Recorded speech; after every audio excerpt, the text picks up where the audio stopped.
بندیال کو پھر آپ جانتے ہی نہیں ہیں. عمر عطا بندیال ضرور سافٹ اسپوکن ہے, ضرور وہ جو ہے مہذب ہے, بہت زیادہ حلیمی طبع ہے, لیکن بہت زیادہ پختہ اور فرم ہے اپنے ارادے میں. وہ بالکل ایسی بات نہیں ہے.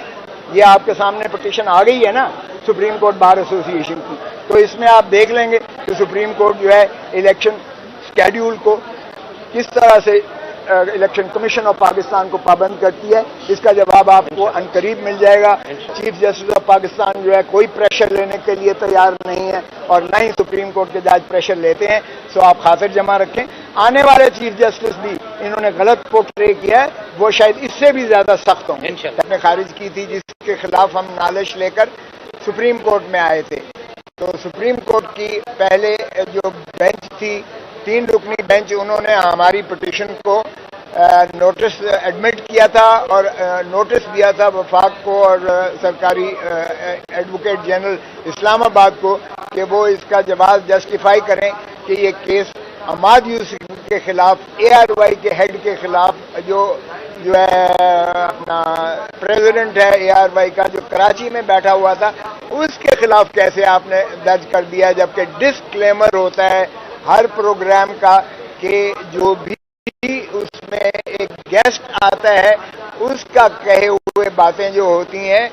وہ ان کی ذمہ داری انتظامیہ پر نہیں ہوتی ہے. تو بہرکیف یہ جب مقدمہ درج ہوا تو پاکستان کی نہ صرف ساری جرنلسٹ برادری نے, پریس اور پرنٹ الیکٹرانک میڈیا نے اس پر بہت زیادہ برہمی کا اظہار کیا, بلکہ بین الاقوامی طور پر بھی اس کو یہ متصور کیا گیا کہ یہ میڈیا کا, آزاد میڈیا کے گلا دبانے کے مترادف ہے, جو نہ صرف انسانی حقوق کی پامالی کرتا ہے, آرٹیکل 19 جو یونیورسل ڈکلیریشن ہے اس کی خلاف ورزی ہے, بلکہ آرٹیکل 19 جو ہمارا آئین کا ہے اس کی بھی فنڈامنٹل رائٹ جو ہے اسپیچ اور انفارمیشن, اس کی بھی وائلیشن میں ہے. تو یہ جب ہوا تو آج اس کی سنوائی نوٹس کے بعد لگا ہوا تھا. ایڈوکیٹ جنرل اسلام آباد پیش ہوئے اور انہوں نے پھر 2 تاریخیں جو پہلے جس طرح ہوئی تھیں اس پر انہوں نے التوا کے لیے پھر استدعا کی, لیکن اس التوا کی استدعا کو جج صاحبان نے کہا کہ آپ کو بہت موقع مل چکے ہیں, آپ بتائیے ان کے خلاف شہادت کیا ہے. تو شہادت جب کی بات آئی تو ایک اس میں ٹرانسکرپٹ کی دکھایا گیا, اور وہ ٹرانسکرپٹ جو ہے وہ کہتے ہیں کہ شہباز گل کے ایما پر ایک زیر تعمیر کوٹھی سے ایک ڈائری برآمد کی گئی, ایک میز سے زیر تعمیر کوٹھی سے, اور اس ڈائری میں یہ ٹرانسکرپٹ ایک ڈاکیومنٹ برآمد ہوا جس کے اوپر عماد یوسف کا نام لکھا ہوا تھا باقیوں کے. تو جج صاحبان کہنے لگے کہ بھائی یہ اس کا لکھا ہوا ہے. انہوں نے کہا نہیں, عماد یوسف کا نہیں. تو کیا عماد یوسف نے پروگرام میں اس کا نام عماد یوسف کا آیا؟ کہ جی وہ بھی نہیں آیا. تو اس سے برآمدگی ہوئی؟ نہیں جی, برآمدگی بھی اس سے نہیں ہوئی ہے. اور پھر انہوں نے کہا کہ اگر اس پر لطیف کھوسا کا نام لکھ لیتے تو آپ پھر لطیف کھوسا کو پکڑ لیتے, یا کسی اور کا نام لکھ لیتے تو آپ اس کو ملزم بنا دیتے. تو یہ انہوں نے کہا کیا یہی شواہد ہیں, یہی ثبوت ہے, یہی اس کے خلاف ہے؟ انہوں نے کہا جی مجھے ٹائم دیں, مجھے ٹائم دیں. تو تفتیشی موجود تھا مثل سے, انہوں نے کہا آپ تتمہ بیان پڑھیں. اور جب تفتیشی نے تتمہ بیان مدعی کا پڑھا تو اس میں صدف عبدالجبار نے پروگرام کیا تھا, خاور گھمن اس کے کوآرڈینیٹر تھے, اس کے جو ہے ارشد شریف جو ہے وہ اس کے وہ تھے, اور اسی طرح جو ہے باقی دیگر اشخاص کا نام بھی تھا. باقی ساروں کو جو ہے بری ذمہ کر دیا, اور اس شخص کو جو کراچی میں بیٹھا ہوا ہے انہوں نے کہا یہ چیف کوآرڈینیٹر تھا ARY کے پروگرامز کا, لہذا اس کی جو ہے انہوں نے کہا یہ کیا بات ہو گئی, پروگرام جو ہے یہاں ہو رہا ہے, کر اس کو جو رہی ہے وہ آپ کی ملزم نہیں ہے, جو خاور گھمن جو اس کو کوآرڈینیٹر کر رہا ہے وہ ملزم نہیں ہے, وہ سارے بے گناہ ہیں. تو یہ عماد یوسف کہاں سے بیچ میں آ گیا؟ اس کے علاوہ انہوں نے کہا شہادت بتائیے گا. تو کوئی شہادت ان کے پاس نہیں تھی. اس لیے جج صاحبان نے کہا کہ ٹھیک ہے ہم آپ کو آخری موقع دے رہے ہیں, لیکن اگر یہی شہادت ہیں تو آپ سوچ لیں کہ اس کے بعد بھی کوئی جواز بنتا ہے. تو میں نے عرض کی کہ جناب اس سے بین الاقوامی طور پر بھی ہماری صحافی برادری پر، ہمارے جو ہے پاکستان کے امیج پر کہ یہاں بنیادی حقوق کو کس طرح سے پامال کیا جا رہا ہے اور کس طرح سے آزادی صحافت کا گلا گھونٹا جا رہا ہے، یہ دنیا ساری میں ایک شور و غوغا ہے، اور پاکستان کے صحافی بھی اس سے اس قدر خائف ہو رہے ہیں کہ وہ اب کوئی بھی پروگرام کرنے سے پہلے جو ہے ان کو اسی خوف کے تحت کہ ہمارے اوپر بھی ویجنگ وار اگینسٹ پاکستان، یعنی اندازہ کریں میوٹنی، بغاوت، یہ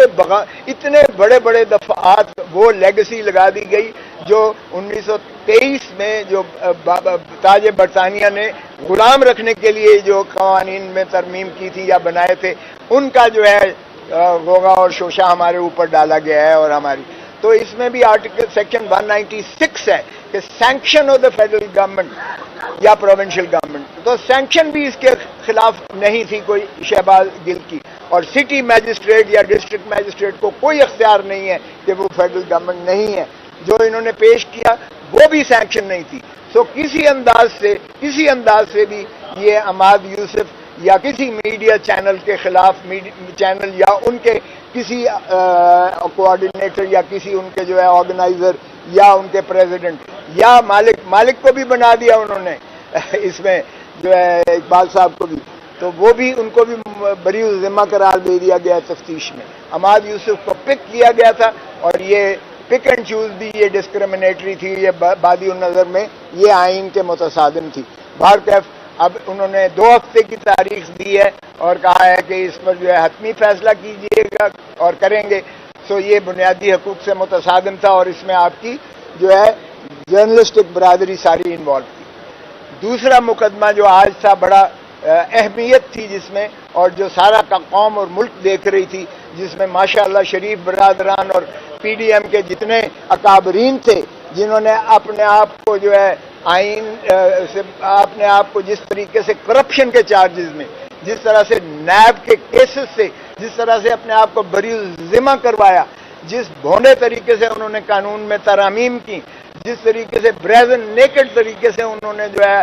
قانون کو جو ہے مسخ کر کے اپنے آپ کو ان کیسوں سے نکالا، آج وہ مقدمہ بھی جو ہے وہ چیف جسٹس صاحب کی سربراہی میں 3 رکنی بینچ نے آج سماعت کیا. اور آج خواجہ حارث صاحب جو 3 ماہ متواتر مسلسل 3 ماہ سے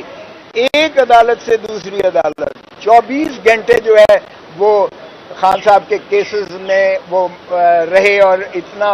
وہ سرگرداں رہے کہ ان کی طبیعت ناساز ہو گئی اور وہ بیماری کی وجہ سے آج آ نہ سکے، اور انہوں نے اس کا برملا اظہار اپنی درخواست لکھی ہوئی میں کیا جس میں انہوں نے آج آنے سے استثناء مانگا تھا. لیکن اس کے باوجود انہوں نے تحریری طور پر جو سپریم کورٹ نے تقاضا کیا تھا کہ آپ تحریری بحث اس معاملے کی دے دیں، وہ انہوں نے آج سبمٹ اپنا دوسرے ایسوسیٹ کی جانب سے وہ کر دی گئی اور وہ انہوں نے پیش کی. تو مخدوم علی خان صاحب نے کراچی سے شامل کی، شرکت کی، اور انہوں نے کہا مجھے یہ کل ملی ہے، یہ ان کی جو لکھ کے انہوں نے دی ہے تو میں اس کا جواب دینا چاہوں گا. بینچ نے کہا ٹھیک ہے. تو اس پر منصور علی شاہ صاحب، جسٹس منصور علی شاہ صاحب نے کچھ کہا کہ یہ بتائیے گا کہ کیا میں جو ہے چونکہ پہلے نوٹ دے چکا ہوں کہ یہ جو ہے 3 چیزوں پر، نمبر 1 کہ کیا جو ہے یہ مینٹینیبل ہے،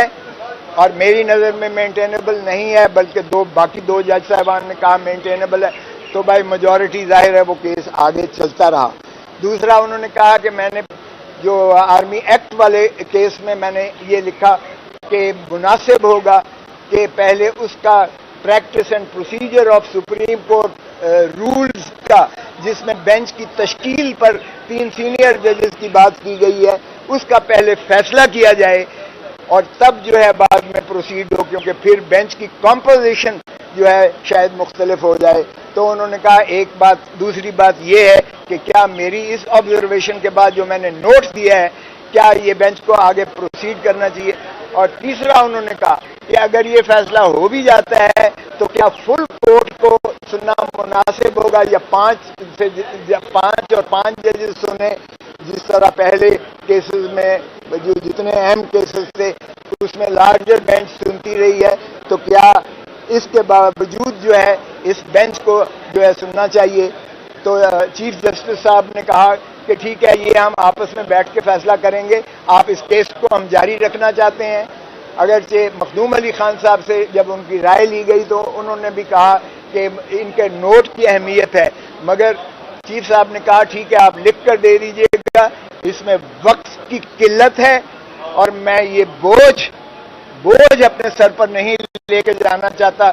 کہ ہم 1 سال سے 2022 سے اس کیس کو سن رہے ہیں, اور سننے کے بعد چونکہ میری ریٹائرمنٹ قریب ہے میں نہیں چاہتا کہ اس کو انڈیسائیڈڈ چھوڑ کے جاؤں, اور میں چاہتا ہوں کہ یہ ایک اہم کیس ہے اور اس کا فیصلہ جو ہے یکسو ہونا چاہیے. تو اس لیے انہوں نے یہ عزم کا اظہار کیا کہ 1 ہفتے کی انہیں ٹائم دیا ہے, یہ سوموار چھوڑ کے اگلے سوموار کو رکھا ہے. انہوں نے دونوں فریقین کو کہا ہے کہ آپ مزید تحریری اپنا جو ہے جواب دے دیجئے گا اور اس کیس کو ہم فیصلہ کر کے جائیں گے.